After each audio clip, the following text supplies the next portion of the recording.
ሰላማዊት ራሷን ለማጥፋት ሙከራ አደረገች። እሷም ሰው በሌለበት ስለነበረ ሙከራ ያደረገችው ማንም ባይደርስላት ኖሮ ህይወቱ አልፎ ነበር። ግን በአጋጣሚ ሀና ወደ ስራ ስትገባ ሰላም ሽንት ቤት ወድቃ በጣም እያቃሰተች እና ደም እየፈሰሳት ነበር።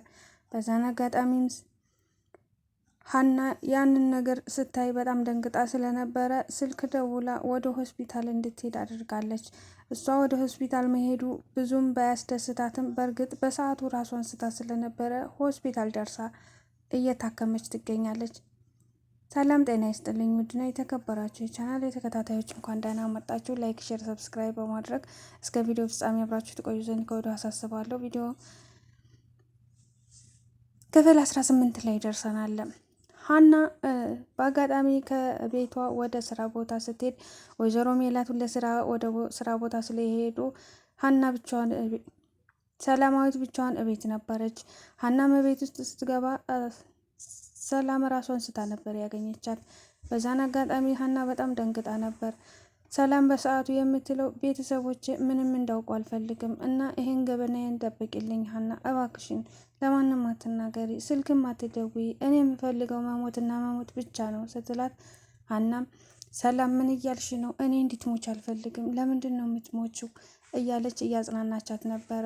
ግን ያም ማለ ይህም ማለ ሰላም በሰዓቱ ራሷን ለመሳት ደረጃ ደርሳ ስለነበር ሀና ስልክ ደውላ ወደ እሷ አባቷን የሚያክምላት ዶክተር ጋር ወስዳታለች።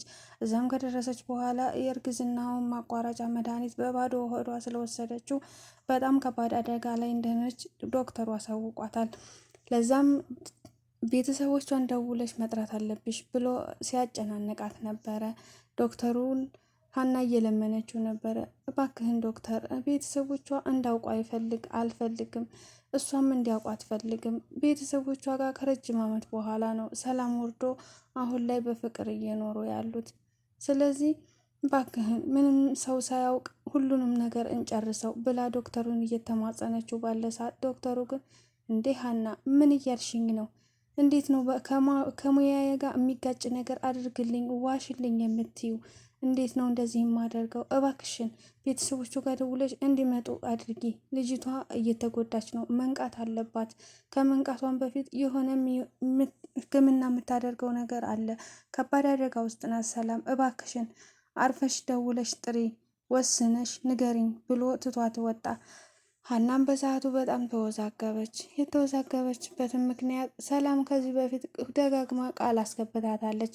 እኔ የነገርኩሽ እርግዝና እንዳለኝ ለአንቺ ብቻ ነው፣ እናቴም ወንድሜም እንዳውቁ አልፈልግም።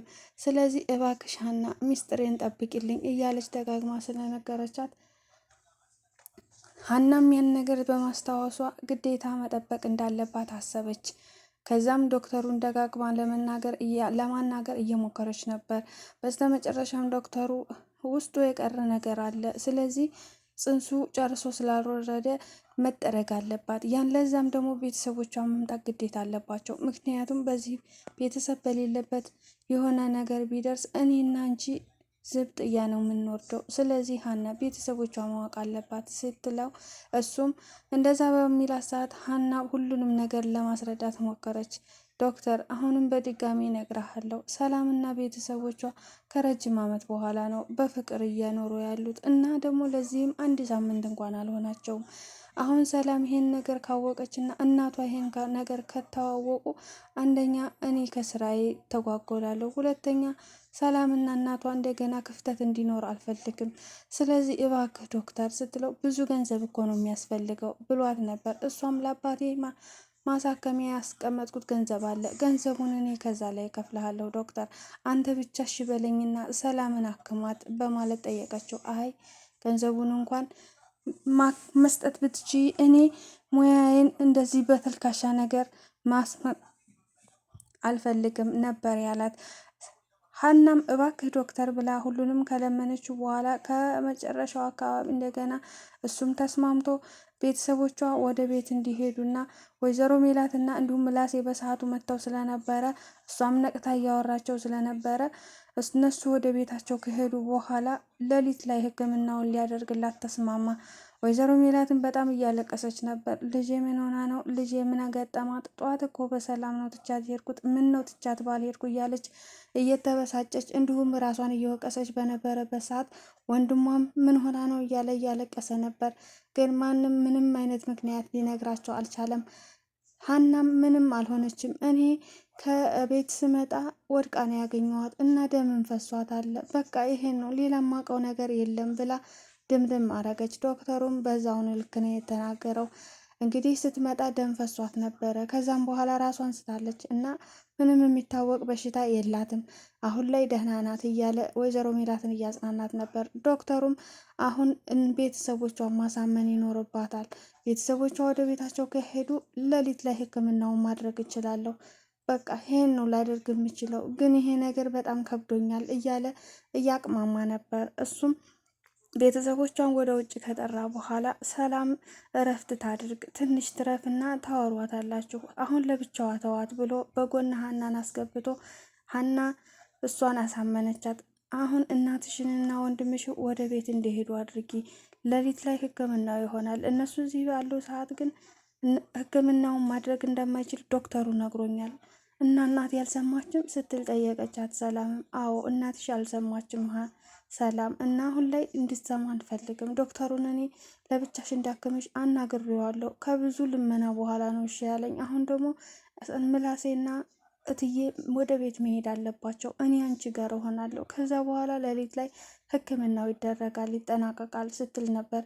እሷም እያመማት ያልታመመች በመምሰል ቁጭ ብላ እናቷን እዚህ ብርድ ላይ አታድሪም ብላ ከጨቀጨቀቻት በኋላ ወደ ቤት እንድትሄድ አድርጋታለች።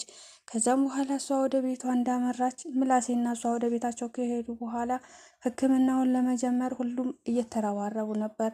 ሀናና ዶክተሩም እየተመካከሩ፣ እሱም ትንሽ ቢፈራም በሚሆነው ነገር በጣም ቢያስፈራውም ግን ተስማምቷል። አሁን ላይ ህክምናውን በሚያደርግ ሰዓት ድንገት ደግሞ ራሷን ሳተች። ሀና መንቃት አልቻለችም። ሀናም በጣም ደንግጣ ነበረ። ትነቃለች በተባለው ሰዓት ሰላም ልትነቃ አልቻለችም። ዶክተሩም በጣም ተጨናነቀ። ድጋሜ ጧት ላይ እናትና ወንድሟ ተጠሩ። እናቷም ከመጣች በኋላ ምንድን ነው ያደረገችኋት? ልጄን ምን ሆና ነው? ማታ እኮ ደህና ነበረች እያለች ብትጮህም ግን ዶክተሩ ያላት ደም ፈሷት የለ አሁን ደም ያስፈልጋታል፣ ደሟ ደግሞ እንደዚህ ነው ብሎ ከነገራት በኋላ ያ ደም እነሱ ቤተሰብ መሀል እንደሌለ አባቷ ጋር ብቻ እንደሆነ ተመሳሳይ ደሟ አባቷም ከሀገር ውጭ እንደሆነ ሜላት እየተናገረች በቃ አይኔ ያየ ልጄ ልትሞት ነው፣ ልጄ ላጣት ነው እያለች ወይዘሮ ሜላት በጣም እያለቀሰች ነበር። በመሀል ደግሞ እንግዲህ የሀና አባት ፋዘር በጣም ተጨናንቀዋል። ጆሮና ፋዘር ያው እንግዲህ መለያየት የለባቸውም፣ ተለያይተውም አያውቁም። አሁን ላይ በጣም እየተጨናነቁ ነው። 100,000 ብር ገባላት። ከየት ነው ያመጣችው ይሄን 100,000 ብር? ይሄ ሳያንስ ደግሞ ሀና ሆስፒታል በማደሯ አባባ ኖላዊ በጣም እያሰቡ ነው። ምላሴ ጆሮንም አባባ ኖላዊ እባክህን አንድ ነገር ተባበረኝ፣ ይሄን ሰሞን ጥሩ ላይ አይደለሁም ብሏት ነበር። ምንድን ነው ፋዘር? እኔ ላንዱ ነፍሴን እስከመስጠት ድረስ ችግር የለውም እተባበረዎታለሁ፣ ግን ምንድን ነው ብሎ ጠየቃቸው። እርሳቸውም ሀና የምትሰራውን ነገር ማወቅ እፈልጋለሁ። በቀደም ለታ 100,000 ብር ሰጥተዋት ነው ህክምናውን የጀመርኩት። እንዴት ነው በዚህ አጭር ጊዜ 100,000 ብር ልታገኝ የምትችለው? በማለት አባባ ኖላዊ በጣም አሳስቧቸዋል። ምላሴም እንዴት ሊሆን ይችላል በማለት ትንሽ ቢያስብም ግን ችግር የለውም እኔ ተከታትዬ የምትሰራውን ነገር ማወቅ እችላለሁ። ከዛም ደርሰው አሳውቀዎታለሁ። አሁን አይጨናነቁ፣ በቃ ወጣ ብለን እንፍታታ፣ ሰውነትህን እናፍታታ በማለት ወክ እያደረጉ ነበር። ወክ በሚያደርጉበትን ሰዓት እስኪ ለሀንዬ ደውልላት አለ። እሷ ግን ሆስፒታል ውስጥ ነበረች ቀን ላይ። ከዛ ስልኳን ልታነሳ አልቻለችም። ወደ ማታ አካባቢ የሰላም ህክምና ሌሊት ላይ መሆኑን ካረጋገጠች በኋላ በጆሮ ስልክ ደውላ ለአባቷ እንደማትመጣና ዛሬ እዚህ እንደምታድር እንዲሁም ስራ ስለበዛባት ስራ ስጨርስ ሰዓቱ ስለሚመሽ አልመጣም ብላ ስትነግራቸው አባባ ኖላዊ ያ እስከ ዛሬ ያሰብኩት ነገር እውነት መሆኑን አሁን አረጋገጠችልኝ። ወይኔ ልጄ ለዚች ላጭር እድሜ የማይሆን ጣጣ ውስጥ አስገባዋት እያሉ ብዙ ነገር ቢያስቡም ግን ሀና እሳቸው ባሰቡበት መንገድ እንዳልሆነች ግልጽ ነው። ጆሮም ለምንድን ነው ግን የምታሟርጡት? ለምንድን ነው በልጅቷ ላይ ብዙ ነገር የምታስቡት? እባክህ እሷ እኮ ህፃን ልጅ አይደለችም። ሀና እኮ ትልቅ ልጅ ናት። ምናልባት የሚያጋጥማት ነገር ቀላል ሊሆን ይችላል እያለች ነበረ። ግን እርሳቸው ያው እንደ ህፃን ልጅ ነው የሚያስቡ የነበረው። እና እባክዎትን ደግ ደጉን ነገር አስቡ ፋዘር እያለ ሲናገር ነበረ። ግን እርሳቸው ሊሰሙ አልቻሉም። በጣም አስበዋል ልጃቸው በጣም አስቤያለሁ። እኔ ነኝ እዚህ ሁሉ ውስጥ ጣጣ ያስገባኋት፣ ለእኔ ብላ ነው። አይ ልጄ የማይሆን ነገር ውስጥ ገብታ ነው እንጂ እንዲህ በቀላሉ እያሉ ነበረ። ግን እርሷ በእርሳቸው መንገድ እንዳልሄደች፣ እርሳቸው ባሰቡት መንገድ እንዳልሄደች ግልጽ ነው። ጆሮም እንደሚያጣራና እውነቱን እንደሚደርስበት ቢነግራቸውም እርሳቸው ግን በማደሯ ትንሽ ቢቅር ቢሰኙም እንግዲህ ጆሮና አባባ ኖላዊ አብረው ለማደር ተገደዋል። ጆሮም አባቱን እንዲያጽናናቸውና እንዲሁም እሷ ስለሌለች እንዳይከፋቸው አብሯቸው እንዲሆን አደራ ስላለችው ሀና እሱም እሳቸውን በማጽናናትና በማዝናናት አብረው ካመሹ በኋላ አብረው አድረዋል። በዛ መሀል ሌሊት ላይ እንግዲህ በተፈጠረው በሰላም ድጋሜ ራስን መሳት ትንሽ ብትጨናነቅም ሀና ሜላትን መተው ያው ትንሽ ቢወዛገቡም ዶክተሩም ደም እንደሚያስፈልጋትና ሌላ ደም ከየትም ፈልገው ማምጣት እንዳለባቸው እየተዋዋሉ ነበር። ያው ወይዘሮ ሜላት ልጄን ላጣት ነው እያለች እሪ ብትልም እንኳን ዶክተሩ እስኪ እኔ ደዋውላለሁኝ ደም ባንክም ሌላም ቦታ ካለ በየሆስፒታሉ ደውዬ አጣራለሁ፣ ባክሽ ወይዘሮ ሜላት አንቺ ተረጋጊ እያላት ነበረ። እሷም ወደ ሰላም ክፍል እየሄዳ እያለቀሰች ነበር። ዶክተሩም እንግዲህ የራሱ መንገድ እየመረጠ ነበር። ትንሽ አሳስቦታል። ዶክተሩም የሰላም ህይወት አደጋ ላይ ቢሆንም እንኳን አሁን ላይ ሁሉም ሰው ነው የተጨናነቀው። ሀናም ከማንም በላይ ተጨናንቃለች። ሀናን ደግሞ ደጋግማ ቃል አስገብታት ነበር። እናቴ ከምታቅ እርግዝናዬን እኔ ሞቴን እመርጣለሁ፣ ብሞት ይሻለኛል፣ እኔ መዳን አልፈልግም። እናቴ ይሄን ነገር ብታውቅ ምን ያህል ክፍተት እንደሚፈጠር እኔና እኔ ብቻ ነኝ የማውቀው። ስለዚህ ይሄ ነገር ከሚታወቅብኝ መኝኝ ሀንዬ፣ እኔ መሞት ነው የምፈልገው እያለች የሆነ የማይሆን ቃላት ስትናገር ስለነበረ ሀና በጣም ተጨናንቃለች። እውነት የሆነ ነገር ይፈጠር ይሆን? ቀጣይ ክፍል የምናውቀው ይሆናል። እንግዲህ ጆሮ በሀና ፍቅር እየተሰቃየ እንደሆነ ግልጽ ነው። ጆሮም እንግዲህ በህልሙ እዛ ባደረ ጊዜ ሀናን በህልሙ አይቷት ነበር። ሀናን በህልሙ ያያት ደግሞ ፍቅሩን ተቀብለው ነበረ እና የፍቅር ጥያቄውን ተቀብለው በጣም ተደስቶ ነበረ። በሰዓቱም እሱም እንዴት እስከዛሬ አልጠየኩሽም እያለ በጣም እየተጸጸተ ነበር። ግን ህልም ነበረ። በሰዓቱ እየተፈራገጠ ስለነበረ ፋዘር ነቅተው ምንድን ነው የምን ጦርነት ነው የገጠምከው? ልትገለኝ እኮ ነው በማለት ሲቆጡት ህልሙን አቋርጦ ተነስቷል። በዛም ሰዓት እንግዲህ ነቅቶ ነበረ።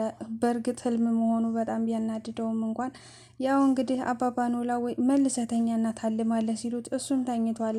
ውድ ቤተሰቦች አብራችሁ ስለነበራችሁ ከልብ አመሰግናለሁ። ላይክ፣ ሸር፣ ሰብስክራይብ እያደረጋችሁ የዛሬው ቪዲዮ እዚህ ላይ አብቅቷል። ቀጣይ ክፍል ምን ይፈጠር ይሆን? አብረን የምናየው ይሆናል። እናንተም ግምታችሁን በኮሜንት ላይ ማሳወቅ ትችላላችሁ እና መልካም ጊዜ እንዲሆንላችሁ ከወዲሁ ተሰናበትኩኝ። ባይ ባይ።